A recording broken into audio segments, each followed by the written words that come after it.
بسم اللہ الرحمن الرحیم الحمد للہ رب العالمین والصلاة والسلام علی سید الانبیاء والمرسلین اما بعد اعوذ باللہ من الشیطان الرجیم بسم اللہ الرحمن الرحیم فقلت استغفروا ربکم انہ کان غفارا یرسل السماء علیکم مدرارا ویمددکم باموال وبنین وَيَجْعَلْ لَكُمْ جَنَّاتٍ وَيَجْعَلْ لَكُمْ أَنْهَارًا صدق اللہ العلی العظیم۔ معزز ناظرین کرام، السلام علیکم ورحمۃ اللہ وبرکاتہ۔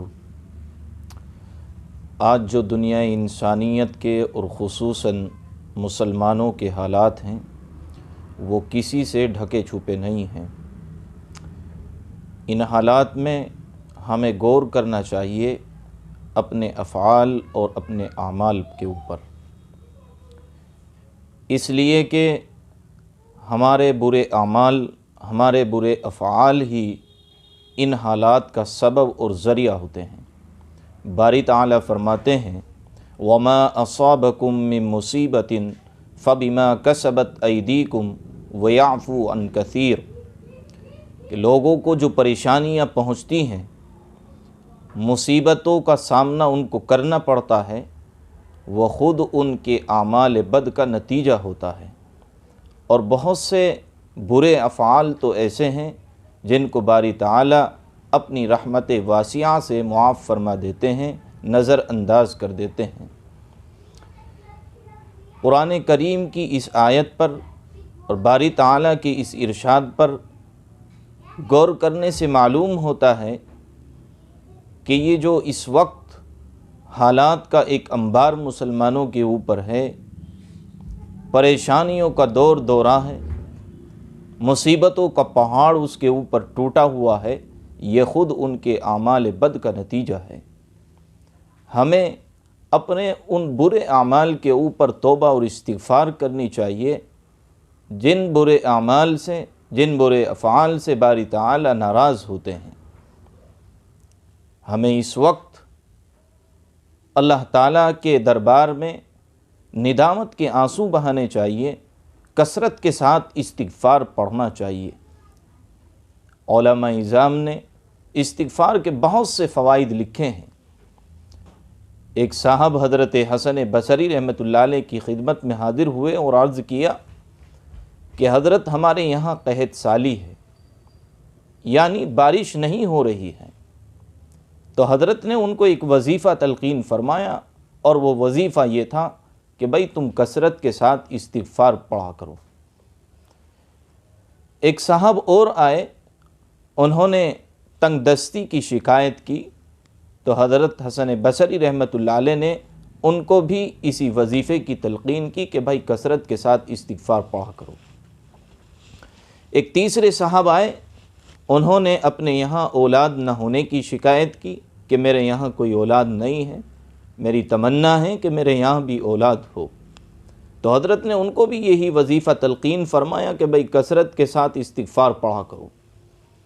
ایک چوتھے صاحب آئے، انہوں نے زمین کی پیداوار میں کمی کی شکایت کی کہ میرے یہاں جو زمین ہے پہلے پیداوار زیادہ ہوتی تھی اور اب پیداوار کم ہو رہی ہے۔ تو حضرت نے ان چوتھے صاحب کو بھی یہی وظیفہ تلقین فرمایا کہ بھئی کثرت کے ساتھ استغفار پڑھا کرو۔ کسی پوچھنے والے نے آپ سے پوچھا کہ حضرت آپ کے پاس 4 مریض آئے اور چاروں کی بیماریاں مختلف تھیں، لیکن آپ نے ان چاروں کے لیے ایک ہی دوائی تجویز فرمائی۔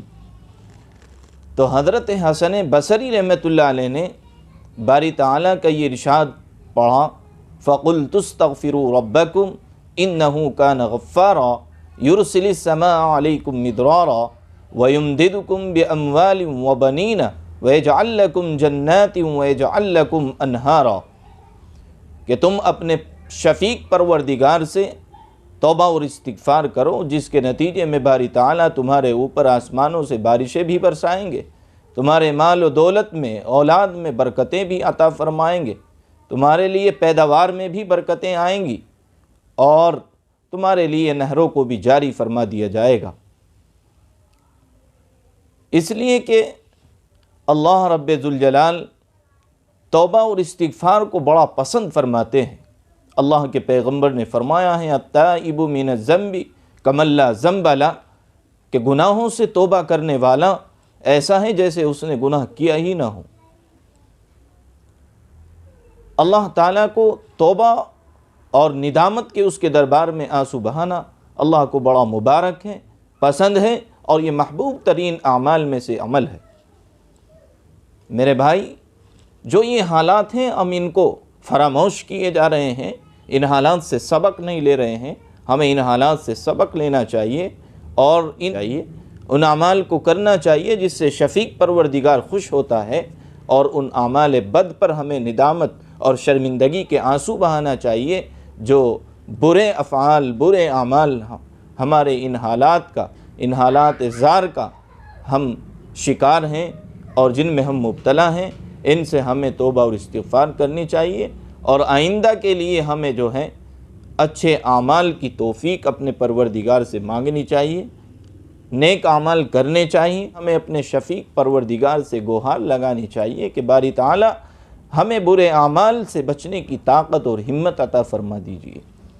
میرے بھائی، خلاصہ یہ ہے کہ ان حالات کو ہم نظر انداز نہ کریں، سنجیدگی سے لیں، ہم اپنے اعمال کا محاسبہ کریں کہ کون سے ہمارے وہ اعمال ہم سے سرزد ہو رہے ہیں جن سے ہمارا شفیق پروردگار ناراض ہو جاتا ہے، اور پھر اس کی ناراضگی کے نتیجے میں ہمیں ان حالات کا سامنا کرنا پڑتا ہے۔ ناظرین کرام، ہمیں کثرت کے ساتھ استغفار کرنا چاہیے، توبہ کرنا چاہیے، اور توبہ جب انسان کرتا ہے، جب اللہ کا نیک بندہ، اللہ کی نیک بندی اللہ کے دربار میں حاضری دے کر کے اس کے سامنے سر بسجود ہو کر کے باری تعالیٰ کے سامنے ندامت اور شرمندگی کے آنسو بہاتا ہے، تو باری تعالیٰ بڑے خوش ہوتے ہیں، بہت خوش ہوتے ہیں، اور پھر اس کے نتیجے میں انسان کی تکالیف، اس کی پریشانیاں اور ناگفتہ بھی حالات کو باری تعالیٰ ٹال دیتے ہیں۔ اس لیے ہمیں اس وقت کثرت کے ساتھ استغفار کرنے کی ضرورت ہے۔ اللہ تعالیٰ ہم سب کو استغفار کی توفیق عطا فرمائے، اچھے اعمال کرنے کی توفیق نصیب فرمائے، اور اعمال بد سے ہمیں بچنے کی طاقت اور ہمت عطا فرمائے۔ اللہ سے کے نزدیک بڑا محبوب ترین عمل ہے۔ استغفار کیا ہوتا ہے؟ 5واں کلمہ بھی استغفار میں پڑھا جا سکتا ہے۔ 5واں کلمہ خود استغفار ہے۔ ایک چھوٹا سا استغفار یہ ہے استغفر اللہ الذی لا الہ الا هو الحی القیوم واتوب الیہ۔ ایک اور چھوٹا سا استغفار یہ ہے کہ ہم کم از کم اٹھتے بیٹھتے چلتے پھرتے اپنے باری تعالیٰ کی طرف لو لگا کر کے یہ کہیں استغفر اللہ استغفر اللہ استغفر اللہ۔